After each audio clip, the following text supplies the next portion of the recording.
Hi guys and welcome to Faewood. I don't know how this footage is going to go. I have had the worst luck trying to do an intro for you guys today. Firstly, I'm not well. I've had a really bad run of symptoms. If you don't know, if you're new to my channel, I am chronically ill and I've been battling that for about 10 years plus. But today has just been a bad run of luck as far as trying to film.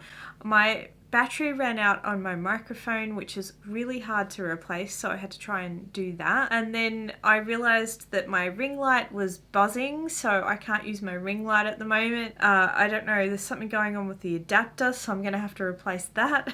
And then I did some intros as well, and I thought they'd be okay. I did a few takes as well. So this is, I think, my 5th take of doing an intro, and it was all blurry. Then Binks decided to jump on me and leave cat hair all over me, so when I was ready to do another take I had to decatify myself. Here I am again, hoping to God that this works, because otherwise I'm getting to a point where I'm like, maybe this project isn't meant to see the light of day. If you're watching this, then obviously the universe has said no, it is, you're just having a bad run. So I normally would do a Frights of Faewood at this time of year, being Halloween and all. I do all these Halloween videos, but I'm doing an exclusion diet at the moment to try and get well, and that involves a lot of cooking everything from scratch, and that just has taken all of my free time really. And then to boot, I've had periods where I'm really unwell because I'm testing foods and it's reacted for me. The good news is that I think that it is working. I've definitely had periods of being well, longer than I think I've ever had for a really long time. So I'm really hopeful that it'll mean that I'll end up being much more well and much more able to film and do things in life, basically, which would be great. But it does mean that at the moment my time is really taken up with a lot of that, and so I don't want to really stress myself out more than I need to by trying to, on top of that, do heaps of filming. And also this project behind me took a really long time, longer than I think I've ever done for a project before, for one video. So yes, but basically I wanted to do something Halloween inspired at least, and Hocus Pocus 2 has just come out, or recently come out, and I figured it was a perfect opportunity to make a Hocus Pocus book. And I have this book box that I figured would be perfect for the job. I don't know if my version of this is going to rival any of the other versions that other people have attempted, because I know a lot of people have done the Hocus Pocus book. It's nothing new, which did make me wonder whether I should do it or not, but I'd like my own copy of it, so you know what, I'm going to do it, and hopefully it inspires you in some way. Hopefully it comes out cool. Hopefully you just at least enjoy the video. I mean, at this rate, hopefully this intro works. Let's just start there. Uh-oh.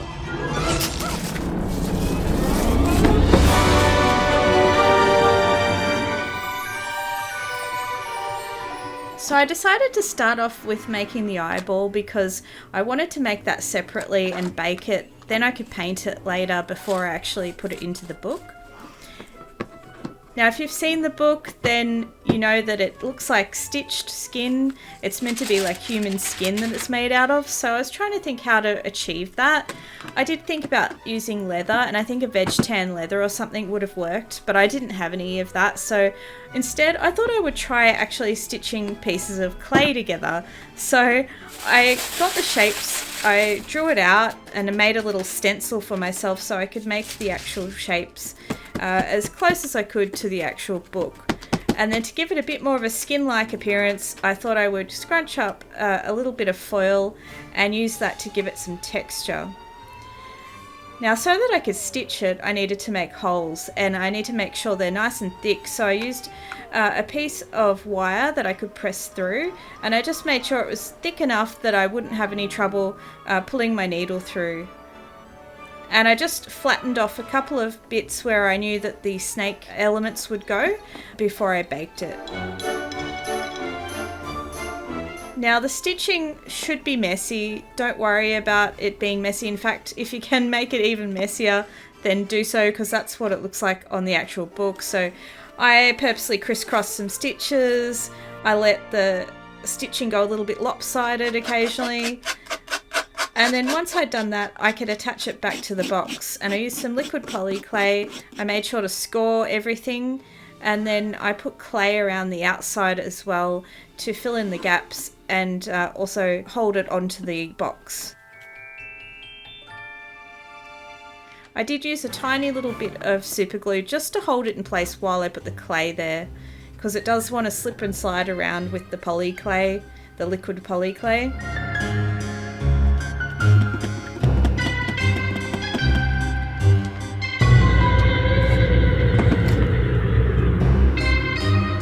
Now for the part where the box actually opens, you do need to be really careful and really try and put less clay there so that you can make sure that it will open and close as far open as you're wanting it to go. So just make sure that you keep that in mind when you're putting that clay there.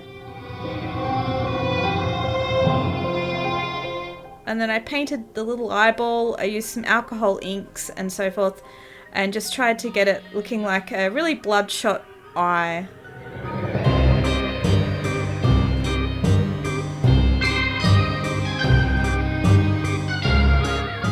And then I put a clear coat over the eyeball as well once I'd finished with all the painting. That just makes it look a little bit more like an eyeball.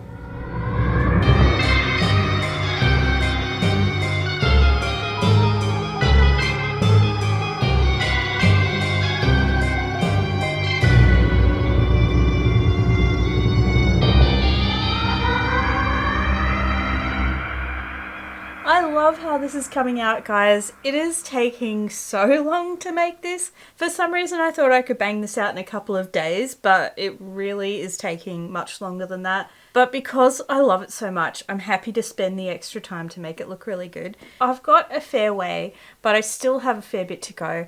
I need to make the snakes now, so I'm working on doing that. And then I still have to attach the backside as well, my lovely piece of skin. This thing. It's still going to take me a little while. I was hoping to have this video by Halloween, and in Australia today is Halloween, so I think it's kind of apt that I'm spending Halloween making this. Tomorrow will be Halloween for people in the States, who are a majority, I think, of the people that watch my channel. But yeah, even so, I'm not going to be able to make it in time because I've got to edit and everything as well. Haven't even got to paint it. It might be a week late, guys, but I hope you'll forgive me. I hope you'll enjoy it, you know, posthumously. It might just be, you know, I don't know, making Halloween last a little bit longer. Now these snake details are a little bit tricky because you've got to wrap them in just the right way. But once you work out one, it's fairly easy to work out the rest. I did one and then I actually undid it and measured how long it needed to be so that I could cut the lengths the same for each of the snakes, and that way I knew they would look pretty close to the same thing every time.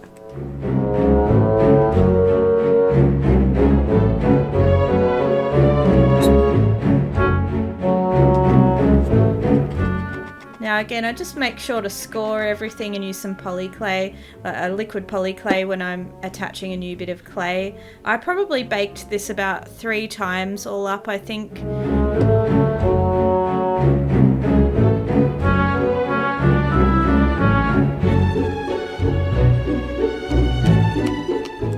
And I had a little texture plate, so I added a bit of texture because the snakes look like they've been made out of hammered metal. So if you don't have a texture plate like I had there, you could just use a little tool and make little markings on it just to give it little indentations, and it just made it look slightly hammered, I guess. Now on the book, it's got these fingers on the spine. I had to make them quite small only because, again, I wanted the box to be able to open correctly. So these are smaller than the original. Oh, she's a little bit fragile. Basically, all of the sculpting is done except for that latch part that goes around the front. Because I put it in the oven a few times, there is some cracking. I haven't quite worked out the technique to do multiple bakes without cracking. I see people do it all the time and they make it look so easy, but for me, I quite often get little cracks. I don't know if you'll be able to see them, but like there's a little crack there.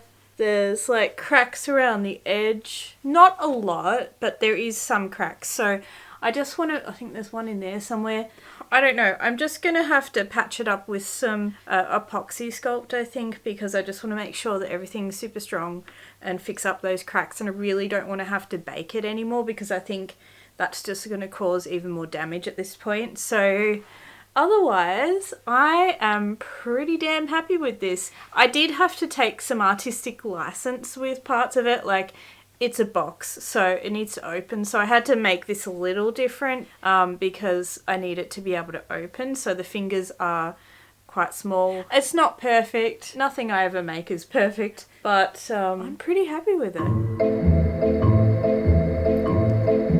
So I gotta say, I love Apoxy Sculpt. It has saved my bacon so many times, and it was perfect for fixing up any cracks and just filling up any sections that needed a bit more clay. I also used it for the clasp. So this is the part that goes over the eye and round the other side of the book. Now technically the clasp is a hinge on the actual book, but I didn't have a suitable hinge, so I actually just used wire and put Apoxy Sculpt around it.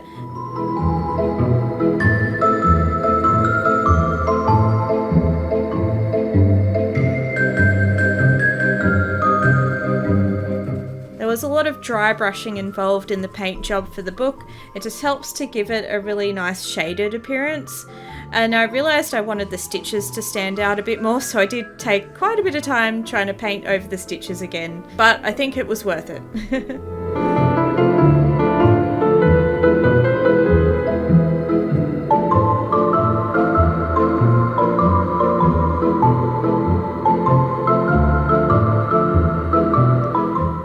And I just used a bit of faux leather around the wire part in the middle of the clasp thing so that it would still bend.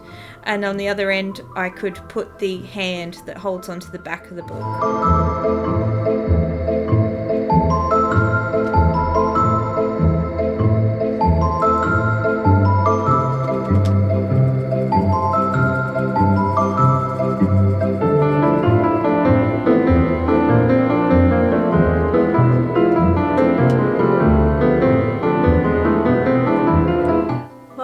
I've finished my book project from Hocus Pocus and I am so happy with it. This has got to be one of my favourite projects I've made to date. I wasn't expecting that going in. You know, I knew I wanted it for myself and I just thought, oh, so many people have done that project before. Is it going to be really exciting? And I don't know if you guys are going to love it or not, but I have to say I am absolutely in love with this book. I think it's come out so good. It's not entirely perfect to the original. It was kind of difficult to find source material, to be honest, because so many people have made their own versions. So trying to trawl through all the different versions that people have made of the book to find the actual book and then to find different angles of the book was a little bit tricky. But yeah, I just love it. I think it's great. I love the fact that it's a box as well. I just think that's going to be fun to put things in, and I've tried to kind of mask the fact that it is a box. Give it a go, guys. If you do have one of these book boxes or even a book, you could probably do a similar thing if you had a hardcover book that you wanted to use. But you can pick up these book boxes from a lot of craft places, so I think it'd be pretty easy to get one that's similar to this, and then you can make the same sort of book box that I've made from Hocus Pocus. Book! Ah, book. There you are. Wake up! Wake up, sleepyhead. Oh, I missed you. Did you miss me too? Well guys, I hope you've enjoyed this project. I am so stoked with how this came out. Hit subscribe if you want to see more creative adventures from myself. And for the rest of you, I'll see you next time in Faewood. Bye guys.